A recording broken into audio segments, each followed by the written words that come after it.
This conference will now be recorded.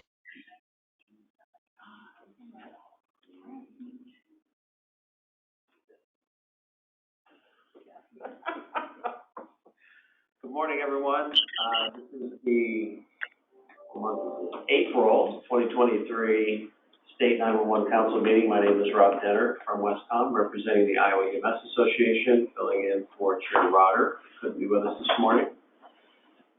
We'll go down through a attendance roll call.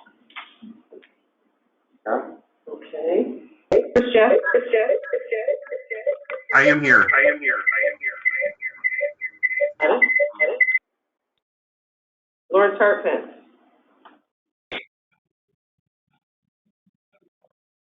George Griffith?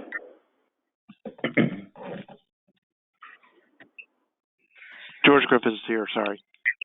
Thank you. Mike Bryant?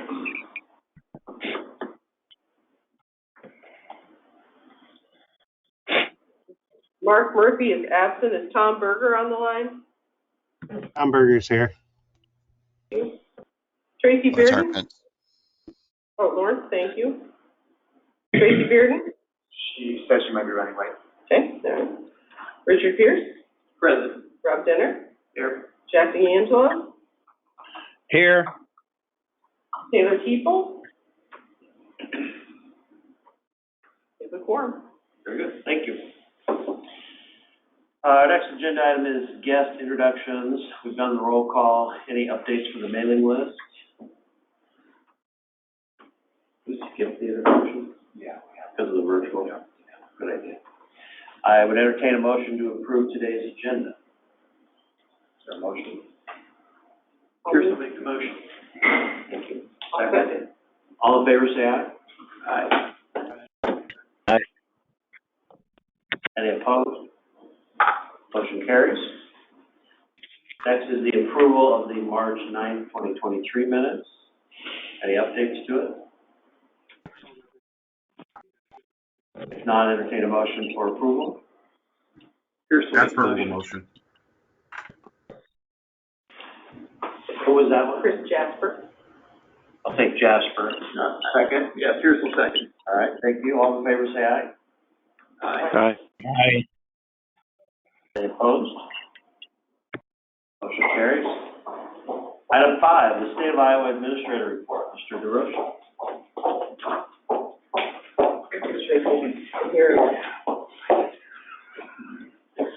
All right. Good morning, everyone. And first off, happy National Public Safety Telecommunicator Week, and thank you to all of you who are telecommunicators and work at PSAPs. Wanted to give an update on the CISA Information Sharing Framework Report. If you remember, probably a year and a half ago, we posed the question to the 911 Council if there would be interest in doing a CAD-to-CAD work group with CISA in conjunction with the Interop Board. And the consensus at the time was an overwhelming yes. So we convened kind of a metro group here in the Des Moines area to work on that project. A number of presentations and meetings with CISA later, we finally do have a written report that has been posted to the Google shared drive. So I will also send that out statewide to PSAPs. It is a thinking cap kind of read, so make sure you are very focused when you sit down to review that document. There is some good models that are discussed that other locations have used that I think, at least for me, that's the area where I got the most out of it, is seeing what other kind of model programs were for CAD-to-CAD sharing. Before I move on, I know there's a couple folks on the 911 Council that were involved in that. Anything that anyone wants to add to that? I would say that your assessment is correct. You have to be focused, and it is a very dry read. But it is actually interesting to see what everybody else has in the area. And as you move forward, if you're thinking about a CAD system for yourself, you know, things that you should consider. I would agree. I think it's a well worth project that, instead of everyone operating sort of in their silos of data, it's really a data interoperability project that, I'm glad to see moving forward. Sounds good. So again, that is posted to our Google shared site, and I'll send it out over email after today's meeting. Just a reminder, and I think registration is closing today, and I think it might be full anyway, but just again, as a reminder, next Wednesday is the next iteration of the PSAP leadership training. That is, again, the training that we've developed, kind of tailored towards whoever is kind of the 911 lead at your PSAP. Might be a lead dispatcher, it might be, somebody that just kind of fulfills that role of PSAP leadership. So it's a 6 or so hour training to kind of talk through what you need to know for kind of 911. It's not going to teach you how to do scheduling, but it'll teach you a lot of how the network works and how the 911 side of the house, it all comes together. We do have all of the expenditure collection forms for the year. Those were due March 31st, so we don't have to withhold any surcharge from anyone, which is always good. We do need one more service board membership form for the year, which is from Hardin County. I've been providing updates on this project for a while now, so I'll just show you where we're at with interstate transfers. Previously, interstate transfers for 911 have been completed with Minnesota. Also this month, we completed South Dakota, and as a reminder, that is complete with Annie and Allie information, so it's just like a regular 911 transfer. If you were transferring it to PSAP in-state, now you can transfer those calls out-of-state and still get all of the callback number, location, and location information. We're in the process of testing with Nebraska, but I can't quite say it's complete yet. And then Illinois is still around 30 to 60 days out. An update on GIS grant information. I'm happy to say that all 99 counties finally met the benchmarks for this quarter. So you can see the amount that has been awarded then for everyone making the GIS benchmarks for this quarter. So that's the first time since we kind of implemented the quarterly upload requirement that all 99 counties have been to benchmarks. We don't have a formal training application to approve. However, the APCO NEDA conference being next month, we have a standing approval for those conferences for training. We've already approved the NENA application, and I will quick mention or turn it over to Kara to talk about where we're at with the APCO application. I have not put that in yet because we don't have the total cost. The gentleman's not charging us to speak, but we are doing transportation costs, and what we've gotten so far for him and his assistant to come for the flight and the hotel is roughly $1,400, $1,424 to be exact. It's Tyrell Morris. He's coming from New Orleans. He has a show up campaign. It's designed to clearly define the service expectations of staff on each and every interaction they encounter with throughout the day. So it's to tell people to show up, not show out, basically is the theme. We have about 100 people registered for the conference so far, so I will have the formal application next month. And as a reminder, the standing approval amount is $5,000, so that's well under it. I don't know, Chair, how you want to handle that when we get to the approval part, but that's the introduction to that topic. So we don't have the official request I don't have the official request, I don't have the total. I just wanted to mention it, and I will have it next month. Yeah, that's fine. That concludes my portion of the brief. Lynn from Zetron, are you on to talk about shared services? Yes, I am. Can you hear me? Yeah, take it away. All right. Next slide. This month has been another busy month for the shared services team. Montgomery went live on March 29th. Iowa Falls went Iowa Falls PD went live last week. We have Lucas County coming up on April 19th, and Algona PD goes live on April 26th. We've got a couple more, 3 more there you can see going live over the next couple months as well. So lots happening. Next slide, please. This is just the site map showing that we have 68 live PSOPs, and we've got 7 more that are pending. Next slide, please.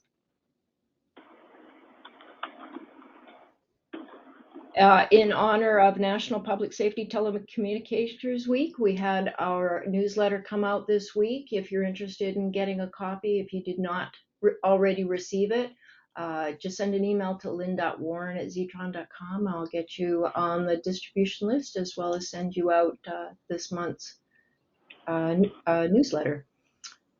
And I think that's it for me. Thank you for everything everybody does. And back to you, Blake. Thank you. Any questions for myself or for Lynn?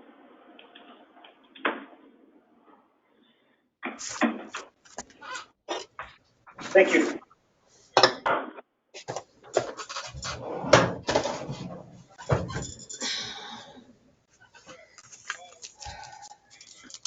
Are you done? I am done. Do you have a legislative update? There is no legislative update. Nothing related to 911. All right, item 6, training funds request. Do we have any? No. Item 7, report of officers, boards, and standing committees. The technical advisory, are there any comments from the group of technical nature? Hearing none. How about an update from the SWIC? Okay, thank you very much. First, I would like to repeat, happy Telecommunicator Week. Thank you for all you 911 dispatchers do for everyone with little recognition. I would like to say that Holly has done a really tremendous job of editing and revising the newsletter. That is up live on our website, and she has included a survey on page 1. We would like everyone to fill that out. Let us know what you would like to see in future issues, what you like about the newsletter, and what is missing.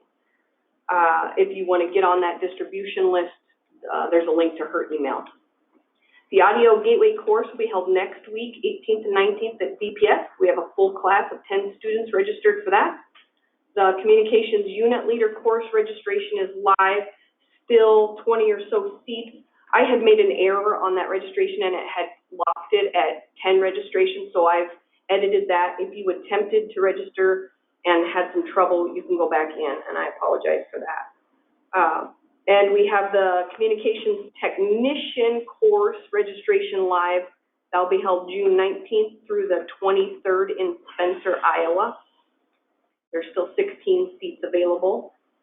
There'll be an Incident Tactical Dispatcher course in Pot County, October 3rd through the 6th, and that is not yet open for registration.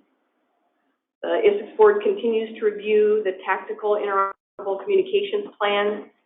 Requested edits have been implemented, and that is ready for final review. Probably go before that board at the May meeting. Review for the Field Operations Guide is next. And then last, we had the Iowa-Illinois Interstate Interop meeting in Clinton County. I'd like to thank the Sheriff's Office for hosting in their beautiful facility.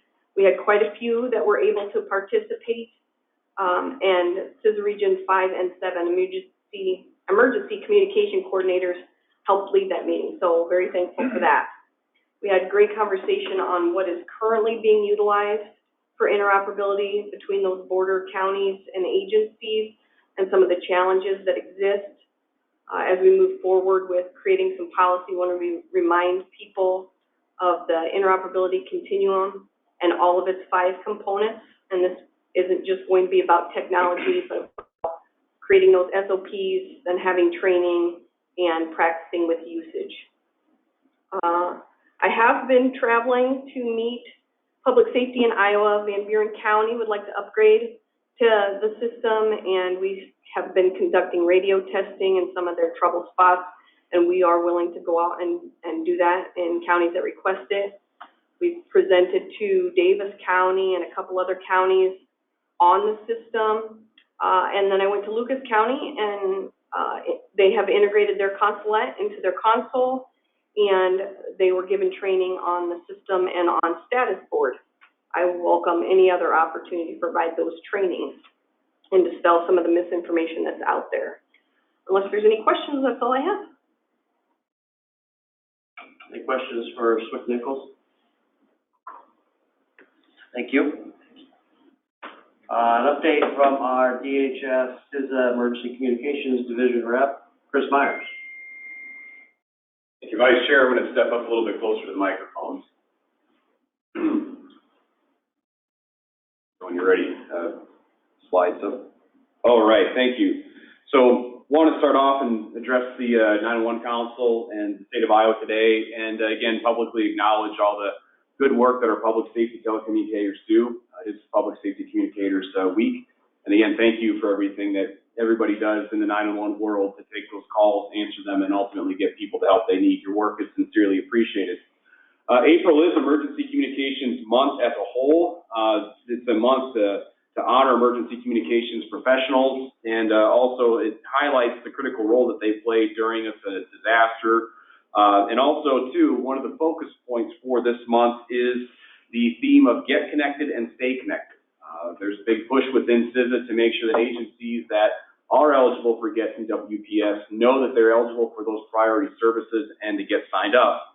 The eligibility list for GETS and WPS has expanded quite a bit in recent years. It covers several sectors within the critical infrastructure sections now as well. So even if they're not a public safety agency, they may be eligible for GETS and WPS now. So if you have any perhaps non-traditional public safety partners that are perhaps say utilities or non-governmental organizations that serve in a public benefit type of capacity, they may also be eligible. Please let me know if you have any questions on that eligibility, and I will get you that information to see if they are indeed eligible and how they can sign up.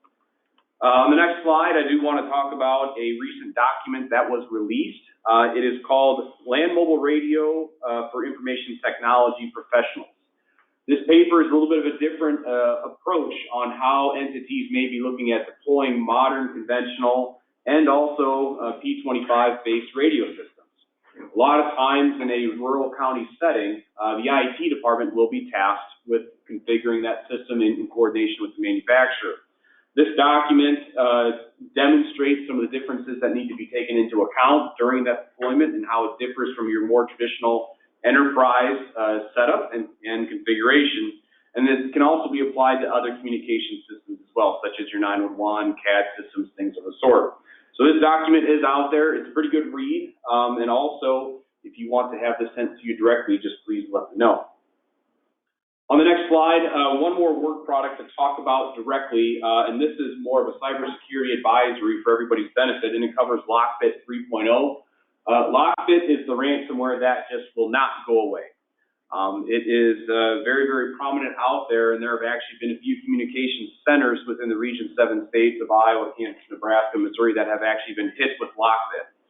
It is very disruptive, and it causes a lot of problems, and it is evolving over time as well. So that's the reason for the new cybersecurity advisory. This is a joint product with the FBI, CISA, and the Multi-State Information Sharing and Analysis Center. And I would encourage you to look this over and send it to the key people within your centers and within your counties and cities as well, so that they're aware of everything that's out there in case they don't already have it. And if you don't have this cybersecurity advisory, please let me know and I will get it to you. One more slide. The SAFECOM nationwide survey is hopefully rounding the final corner of development. There were some edits made to it recently to more so thoroughly account for the tribal nations that are out there and their unique structures and the way they operate. Hopefully that will be hitting the streets within the next month or two. Last slide, some regional news of note. The NFL draft is coming up in Kansas City, the 27th through the 29th of April. We are supplying them with one more communications course related to that event. That will take place during the draft, April 24th through the 28th at Lee Summit Police Training Center. There's some COMEL courses as well in Missouri, but Iowa, of course, is delivering that within the state borders, so probably no need to travel all the way down to Fort Leonard Wood, as that is a little bit of a haul. But a couple of things that may be of note to those within Iowa is that there is an Information Technology Service Leader course coming up in Wichita, Kansas, June 20th to the 23rd. There are 10 seats available for that course, and there will be up to 5 that will be open for regional attendance. So if you are IT-minded and you wanted to take this type of course that fits within the NIMS and ICS structures during incident support, please get in touch with the Kansas SWIC, Jason Bryant. he can help you get signed up for that course as well. Again, this is open for regional attendance, so even though Wichita is a bit of a drive, this would be one of the first ICSL courses that would be delivered to Region 7. So if you wanted to take this course, it is available. That's the last slide I have, Mr. Vice Chair. I can go ahead and take any questions. Thank you, Chris. Any questions? Very good.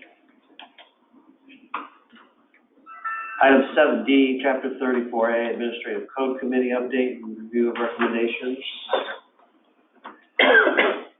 None. E, baseline knowledge for 911 Communications Professionals Committee update. I'm taking this a bit personal. Legislative issues?